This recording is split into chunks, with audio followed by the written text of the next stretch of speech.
కేంద్ర మంత్రివర్గంలో ఎవరిపైన వేటు, భారీ మార్పులు చేర్పులు జరుగుతున్నాయని సమాచారం. మోడీ గారు మూడో దఫా రావడం వల్ల ఈ మూడో దఫాలో పడికి 2 ఇయర్స్ నిండుతుందనే విషయంలో వీళ్ళు ఒక పిఎంఓ ఆఫీస్ నుంచి ఒక మీటింగ్ కాల్ ఫర్ చేశారు. ఆల్ మినిస్టర్స్, ఆల్ సెక్రటరీస్ రావాలనేది ఒక మీటింగ్ కాల్ ఫర్ చేశారు. ఈ మధ్యన 5 దేశాలకు యూరోప్ ట్రిప్ వెళ్ళిన మన ప్రధానమంత్రి గారు బుధవారం నైట్ ఇండియాకి వచ్చాడు. అదే గురువారం నాడు 4:30కు సమావేశం స్టార్ట్ అయింది. 4:30 నుంచి రాత్రి 9:45 వరకు సమాచారం జరిగింది, మీటింగ్ జరిగింది. అదేవిధంగా మూడు కూడా వీళ్ళు రిపోర్టు తయారు చేసుకున్నారు. వాళ్ళు వచ్చే వరకే ప్రతి మంత్రి సెక్రటరీ మీద వీళ్ళు రిపోర్ట్ తయారు చేశారు సపరేట్ చేయడానికి. అది ప్రధానమంత్రి గారికి ఇవ్వడం వల్ల ప్రతి మంత్రిని, ప్రతి సెక్రటరీని వాళ్ళు చేసిన పనితీరుల గురించి, దాని గురించి క్లాస్ తీసుకోవడం కాకుండా గైడెన్స్ కూడా ఇవ్వడం జరిగింది. ఇట్లా ఉంటుంది, ఇట్లా చేయాలనేది. అదేవిధంగా మన అలిగేషన్ వచ్చిన వాళ్ళకు కూడా సీరియస్ వార్నింగ్ ఇవ్వడం జరిగిందని సమాచారం. కొంతమందికి ఈ మధ్యన అలిగేషన్స్ బాగా చాలా వచ్చినాయి కదా. ఈ మీటింగ్ కు అటెండ్ ఏంటంటే, ఎప్పుడైనా ఈ మీటింగ్ క్యాబినెట్ మీటింగ్ అంటే కేవలం 30 మంది క్యాబినెట్ మంత్రులు మాత్రమే అటెండ్ అవుతారు. మిగతా వాళ్ళ ఎవరు అటెండ్ కాదు. మినిస్టర్ ఆఫ్ స్టేట్స్ కానీ, సహాయ మంత్రులు కానీ ఎవరు అటెండ్ కాదు. ఓన్లీ క్యాబినెట్ మంత్రులు మాత్రమే అటెండ్ అవుతారు. కానీ దీంట్లో ప్రత్యేకత ఏంటంటే, ఆల్ మంత్రులు, క్యాబినెట్ మినిస్టర్లు 30 మంది, 6 ఇండిపెండెన్స్ మినిస్టర్లు, అదే 36 మంది సహాయ మంత్రులు, 72 మంది మంత్రులతో పాటుగా వాళ్ళ కార్యదర్శులు అందరూ కూడా అటెండ్ అయ్యారు. ఇవాళ రిపోర్ట్ వాళ్ళని తీసుకొచ్చుకోమనడం జరిగింది. అదేవిధంగా ఇది తీసుకొచ్చుకునే లోపలనే ప్రధానమంత్రి ఆఫీస్లో పిఎంఓల వీళ్ళ గురించి మొత్తం రిపోర్టు తయారు చేసి పెట్టిండ్రు. రాగానే మాట్లాడడం కూడా జరిగింది. అయితే వీళ్ళ ముఖ్య ఉద్దేశం ఏంటంటే, ఇప్పుడు బీజేపీ పార్టీ ముఖ్య ఉద్దేశం ఏంటంటే, మంత్రివర్గ విస్తరణ దేనికి చేస్తున్నారంటే, ఇప్పుడు 2 ఇయర్స్ అయిందని కాకుండా, ఇప్పుడు సౌత్ ఇండియాలో మనం బాగా వేయాలి, ఏలా వేయాలంటే అక్కడ మనం కొన్ని మినిస్టర్స్ ఇవ్వాలి.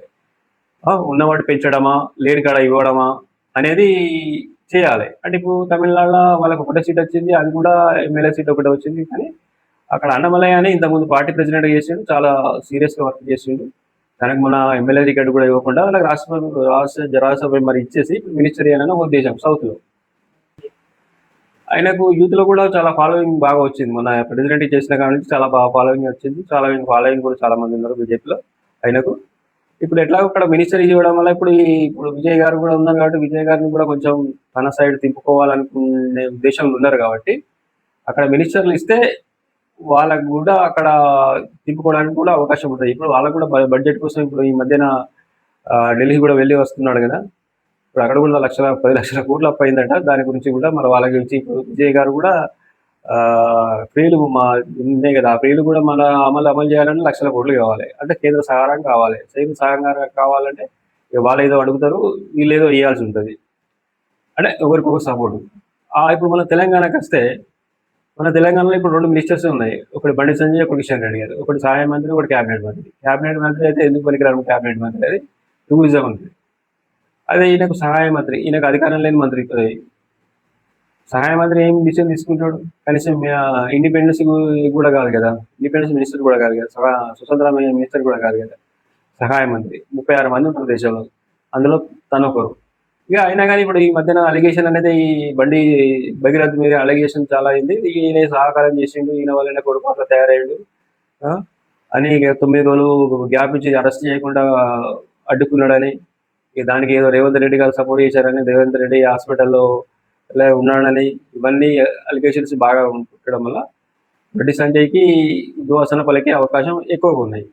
ఒకవేళ ఇప్పుడు బండి సంజయ్కి ఉద్వాసన పలికితే బీసీకి ఎవరికి ఇస్తారు, బీసీ ప్లేస్లో ఎవరు వస్తారు అని మనం అనుకున్నప్పుడు, ఇక ఈటెల రాజేందర్ గారు ప్రెసిడెంట్ అడిగి తనకు రాలేదు ఆయనకు కానీ, ఎందుకంటే మినిస్టర్ ఇస్తే ఆయన సాటిస్ఫాక్షన్ అవుతారని. ఇక యూత్ ఫాలోయింగ్ కొంచెం బాగున్న అరవింద్ గారికి అయితే ఈటెల రాజేందర్కి ఛాన్స్ బాగున్నాయి. ఎందుకంటే ఆయన ఇంతకుముందు ఈ మధ్యన రాష్ట్ర అధ్యక్షులుగా అడిగిండు, కానీ ఆయనకి ఇవ్వలేదు. ఆయనకు మళ్ళీ ఇంతకుముందు మినిస్టర్ చేసిన అనుభవం బాగుంది, బీసీ ఫాలోయింగ్ బాగుంది, యూత్ ఫాలోయింగ్ ఉంది. ఆయన మన తెలంగాణ రాకముందు నుంచి మినిస్టర్గా చేశాడు. కొన్ని పరిస్థితుల్లో బీఆర్ఎస్ పార్టీని మొత్తం తన హ్యాండ్కు తీసుకుని హ్యాండిల్ చేసినంత కెపాసిటీ ఉంది. అదేవిధంగా అరవింద్ గారికి కూడా ఛాన్సెస్ బాగానే ఉన్నాయి. ఆయన కూడా మన ఈ మధ్యన అడిగాడు ప్రెసిడెంట్, ఆయన కూడా ఇవ్వలేదు. యూత్ ఫాలోయింగ్ కొంచెం మంచిగా ఉంది ఆయనకు కూడా వచ్చే అవకాశం ఉంది. ఇక ఓపెన్ కేటగిరీలో వస్తే రఘునందన్ రావుకు కొంచెం ఎక్కువ ఛాన్సెస్ ఉన్నాయి. ఎందుకంటే ఆయన స్టేట్ ఫార్వర్డ్గా మాట్లాడతాడు. అది కాకుండా ఆయనకు అడ్వకేట్గా అనుభవం ఉంది. టీఆర్ఎస్లో కేసీఆర్ మీద కొట్లాడిన అనుభవం ఎక్కువ ఉంది. ప్లస్ ప్రతి పాయింట్ తెలుసు. ఒకవేళ మహిళకు రిజర్వేషన్ ఇస్తే డీకే అరుణ గారికి ఛాన్సెస్ ఎక్కువ ఉన్నాయి. ఆమె ఇంతకుముందు మినిస్టర్ కూడా చేసింది, చాలా సీనియర్ కాంగ్రెస్లో కూడా ఇంతకుముందు. ఇప్పుడు ఆమె కూడా చాలా ఎక్కువ అవకాశాలు ఉన్నాయి. అయితే ఇప్పుడు ఈ మీటింగ్ ముఖ్య ఉద్దేశం ఏంటంటే మన మోడీ గారికి 2 ఇయర్స్ నిండుతున్నాయి. ఇప్పుడు జూన్ 9 వరకు. మోడీ గారు మూడో దఫలో ప్రభుత్వానికి 3 సంవత్సరాలు నిండుతాయి. ఎప్పుడు జూన్ 9 వరకు. దీని ముఖ్య ఉద్దేశం అది. ఇక మనకు మంచి పోర్ట్ఫోలియోలు రావాలని, ఎవరికి వచ్చినా కానీ మనకు మంచి పోర్ట్ఫోలియో రావాలని, మన ఏపీలో మంచి మంచి పోర్ట్ఫోలియో ఇచ్చారు. పక్కన ఇక్కడ మంచి మంచి పోర్ట్ఫోలియో ఉన్నాయి. మనకు కూడా మంచి పోర్ట్ఫోలియో ఇచ్చి తెలంగాణను అభివృద్ధి చేయాలని కోరుకుందాం. నమస్తే.